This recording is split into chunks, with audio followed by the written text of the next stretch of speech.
जी। तो ये यहाँ पर आपने इसकी जो वोल्टेज है वो उसको नोट कर लेना। यहाँ पर सेट पर कर रहा हूँ, ये देख रहे हैं 0.07, ये इसमें 2 पॉइंट वोल्ट आ रहे हैं और कैंसिल पर 3.1 वोल्ट आ रहे हैं। तो इसको आपने लाजमी नोट कर लेना और वीडियो में आगे चल के बताते हैं। जी अस्सलाम वालेकुम। उम्मीद करता हूँ कि आप तमाम दोस्त बिल्कुल खैरियत से होंगे और अपने तमाम नए आने वाले दोस्तों को अपने channel fault code with Hamza में वेलकम करता हूँ। ये आप मेरे पास गाड़ी देख रहे हैं, GMC है योकोन। इस गाड़ी में प्रॉब्लम क्या आ रही है, इस गाड़ी में क्रूज कंट्रोल जो है वो काम नहीं कर रहा। कस्टमर कंसर्न है कि क्रूज कंट्रोल जो है वो हमारा काम नहीं कर रहा। तो इसको कैसे क्लियर करेंगे इस फॉल्ट को, इस वीडियो में इंशाल्लाह एक्सप्लेन करता हूँ आपके साथ। सबसे पहले आपने क्या करना है, जब भी कोई भी क्रूज कंट्रोल के रिलेटेड फॉल्ट आ रहा हो तो आपने एक गाड़ी को डायग्नोज करना है अपने स्कैन टूल पर। जो मैं स्कैन टूल इस्तेमाल कर रहा हूँ ये लॉन्च का पैड 5 है और ये गाड़ी आप देख रहे थे GMC योकोन SLE 2009 मॉडल। यहाँ पर जी ECM में हम जाएंगे।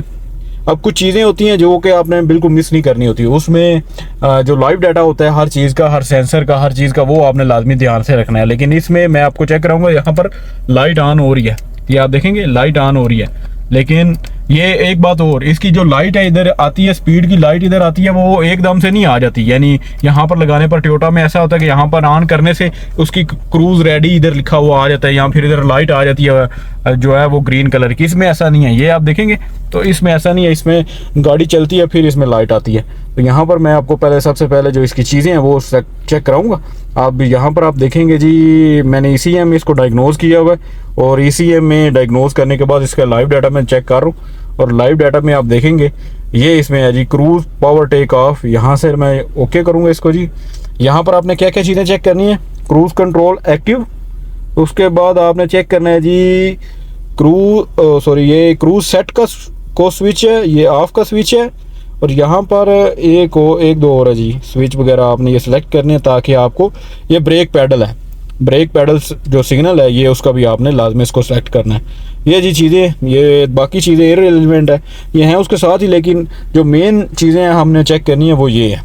यहाँ पर देखेंगे जी तो ये मैं आपको चेक कराता हूँ। ये ब्रेक पैडल, सबसे पहले ब्रेक पैडल रिलीज है, मैं इसको प्रेस करूँगा ब्रेक पैडल को तो देखेंगे जी ब्रेक पैडल अप्लाइड, यानी कि ब्रेक पैडल हमारा प्रॉपर काम कर रहा है। उसके बाद क्रूज कंट्रोल एक्टिव ऑफ है यहाँ पर, इसको यहाँ पर देखें स्विच भी अभी ऑफ है, cruise on off switch off. ये मैंने अभी इसको ऑन किया है, ये आप देखेंगे ऑन किया है तो यहाँ पर ये cruise on off switch on हो गया, लेकिन क्रूज कंट्रोल एक्टिव अभी इनएक्टिव है। यहाँ पर हमने एक्सीलेटर स्विच और सेट स्विच ये दोनों टेस्ट करने हैं। ये हमारा सेट स्विच है और ये हमारा एक्सीलेटर है, ये स्पीड इसको रेज करने वाला, ज़्यादा करने वाला। यहाँ से मैं देखें एक को प्रेस करूँगा ये एक्टिव हो गया, ये सेट को मैंने प्रेस किया हुआ है, यहाँ पर ये एक्टिव हो गया।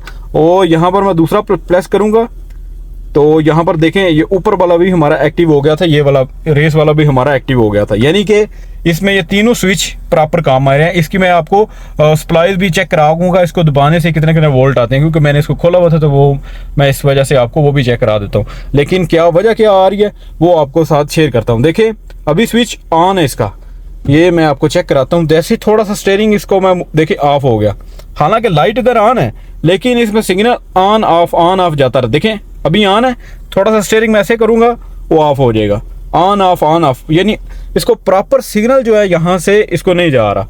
ये देखें अभी ऑफ हो गया, यहाँ से सिग्नल ऑन है लेकिन यहाँ पर कंप्यूटर को क्या जा रहा है, ऑफ जा रहा है। यहाँ से थोड़ा सा स्टीयरिंग मैं इसको मूव करूँगा तो ये ऑन हो जाएगा। यानी कि प्रॉब्लम किधर आ रहा है, बटन हमारे सारे ओके है, डायग्नोज करके मैंने आपको चेक करा दिया। अब इसमें प्रॉब्लम किधर आ रहा है, प्रॉब्लम इसका स्पाइरल केबल में आ रहा है, इसमें स्पाइरल केबल में, क्योंकि स्टीयरिंग को अगर सीधा रखते हैं तो ये ऑफ में चला जाता है और इसको थोड़ा सा मूव करते हैं स्टीयरिंग को तो ऑन में चला जाता है ये। तो अब इसको स्पाइरल केबल हम इसकी रिप्लेस करते हैं, आपके साथ शेयर करता हूँ कि किस तरीके से इसकी स्पाइरल केबल आपने निकालनी होती है बाहर। ये इसके दो जी लगे होते हैं, यहाँ पर होल बने होते हैं छोटे छोटे, ये होल है, एक किस साइड पर है, राइट पर, एक लेफ्ट पर है। इसको आप खोलेंगे तो ये इजीली बाहर आ जाएगा। ये दो लॉग है इसके, ये एक इधर इस साइड पर, ये आपको चेक करा रहा हूँ। यहाँ पर अब इसको प्रेस करना है, ये नीचे इसको लॉग है, ये इसको प्रेस करेंगे तो ये यहाँ से पीछे हो जाएगा। तो ये इसके जनाब एयर बैग है, इसको हम बाहर निकाल लेते हैं। इसका स्टीयरिंग व्हील रिमूव करने के बाद आपने क्या करना है, ये नीचे से ये वाला खोल लेना है, इसकी एक वायर नीचे जा रही है। यहाँ पर इसका एयर बैग का जो नीचे कनेक्टर आ रहा है ये इधर लगा होता है, तो ये आपने रिमूव कर लेना है और ऊपर से इसको बाहर निकाल लेना है। तो मैंने इसकी स्पाइरल केबल अभी फिट कर दी है। यहाँ पर आप देखेंगे मैंने सेलेक्ट कर ली कुछ चीज़ें जो मैंने आपको पहले चेक कराई थी। ये अभी आप देख रहे हैं मैं स्टीयरिंग मूव कर रहा हूँ लेकिन यहाँ पर स्विच ऑन है मेरा, तो ये देखेंगे अभी बिल्कुल ये ऑन है। तो अभी इसको रोड टेस्ट पर लेके चलते हैं और आपको चेक कराता हूँ कि इसका क्रूज़ काम कर रहा है या नहीं। रोड के ऊपर आ चुकी है, अभी मैं आपको चेक कराता हूँ इधर से जी। ये देखें अभी कोई लाइट वगैरह नहीं है, ये स्पीड इसकी 40 से ऊपर जा चुकी है। यहाँ से पहले आपने बटन ये वाला ऑन करना है, यहाँ से ये लाइट आ जाए आपने इसको यहाँ से एक्टिव करना है। यहाँ से एक्टिव करेंगे तो आपका क्रूज़ जो है वो ऑन हो जाएगा। अभी आप देख रहे हैं मेरी गाड़ी जो 60 के ऊपर क्रूज़ लग चुका है, एक्टिव हो चुका है। यहाँ पर ये आप देख रहे हैं, ये भी अभी गाड़ी मेरी क्रूज़ के साथ चल रही है, ये आप देख रहे हैं। यहाँ पर भी देखेंगे तो यहाँ पर क्रूज़ जो है वो एक्टिव आ रहा है, ये आप चेक करेंगे तो यहाँ पर भी अभी क्रूज़ जो है वो एक्टिव आ रहा है, यानी क्रूज़ कंट्रोल एक्टिव, यहाँ पर एक्टिव लिखा हुआ आ रहा है। ये वाला सॉरी मैं आपको चेक करा देता हूँ, ये देखें ये एक्टिव अभी आ रहा है। जैसे मैं इसको ब्रेक लगाऊंगा तो ये डिस्कनेक्ट हो जाएगा। तो ये आप देख रहे हैं इनएक्टिव, इधर से भी इनएक्टिव हो गया, इधर से भी इनएक्टिव हो गया। तो ये जी सारा फंडा है जी इसमें, बिल्कुल सिंपल तरीके से मैंने आपको गाइड किया है। आपने पहले स्विचेस चेक करने हैं, स्विचेस के सारे ओके हैं तो फिर आपने इसकी जो सप्लाईज मैंने आपको चेक कराई है उस तरीके से भी आप स्विच चेक कर सकते हैं। अगर वो सारी इसकी चीज़ें ओके हैं तो बाद में आपने क्या चीज़ चेक करनी है, बाद में आपने स्पायरल केबल इस तरीके से चेक करनी है। तो ये थी जी आज की वीडियो। उम्मीद करता हूँ कि आज की वीडियो आपके लिए काफ़ी हेल्पफुल होगी। अगर हेल्पफुल हो तो अपने दोस्तों के साथ लाजमी शेयर किया करें, वीडियो को लाइक किया करें। अपनी जो राय है आप जो कि आपको लगे कि वीडियो में ये चीज़ भी जो है इस पर भी गौर करना चाहिए, इसको भी समझाना चाहिए, कोई स्टेप समझ ना आ रहा हो तो आप नीचे कमेंट में मुझे कह सकते हैं। इंशाल्लाह मैं नेक्स्ट वीडियो में उसको लाजमी जो है आपके साथ एक्सप्लेन करूँगा। तो आज की वीडियो जितनी दुआ में याद रखें, मिलते हैं नेक्स्ट वीडियो में। अल्लाह हाफ़िज़।